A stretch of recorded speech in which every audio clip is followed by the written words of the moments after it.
We continue our look at gender-based violence, and joining us now from her office in Peterborough, we have the Federal Minister of Women and Gender Equality and also Rural Economic Development, Maryam Monsef, joins us on The Source. Welcome, Maryam. Thank you so much, Mike.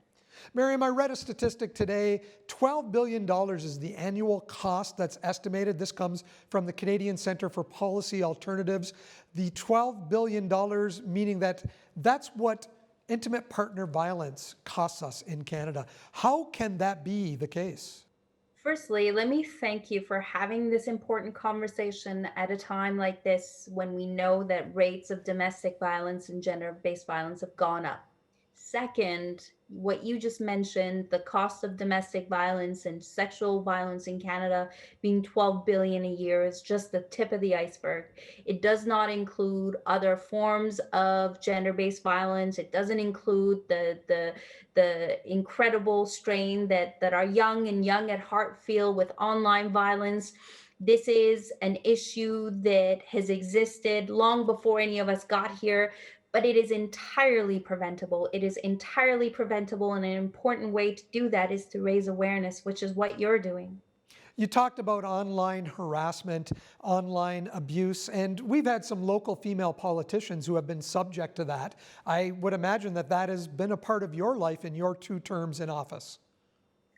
It has, and last week we were talking to mayors and councillors across the country, and I thought the conversation would be about childcare and about long-term care and about women's economic security, and gender-based violence went to the top of that list. And these leaders were telling us that they don't talk about this. There's a stigma associated with talking about it, but at the same time, we reflected and said, if the most powerful women in the country are experiencing this level of disrespect and harm, how bad it must be for the most vulnerable.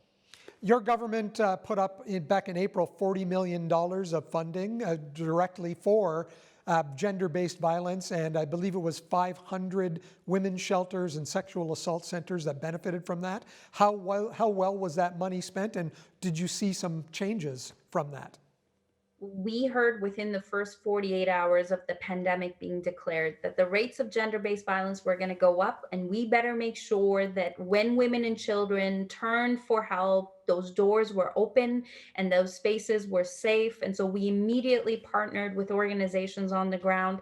At the moment, there are over 1,500 that have received supports, and on Friday we announced an additional $50 million, bringing the total to $100 million, because gender-based violence hasn't stopped. In many places, there's a surge in demand. And in rural communities particularly, we saw a decrease in demand because of isolation measures, which was eerie. And now we're seeing an increase in demand for services. So if there's anybody watching who's in an abusive relationship, it's not okay. You don't have to stay. There are places that are safe, clean for you and your loved ones. And there's an ecosystem of support across the country who will help you. And there are about 4 or 5 organizations in the Niagara region that have received supports as well. And I do want to thank them for doing their essential work in very difficult conditions.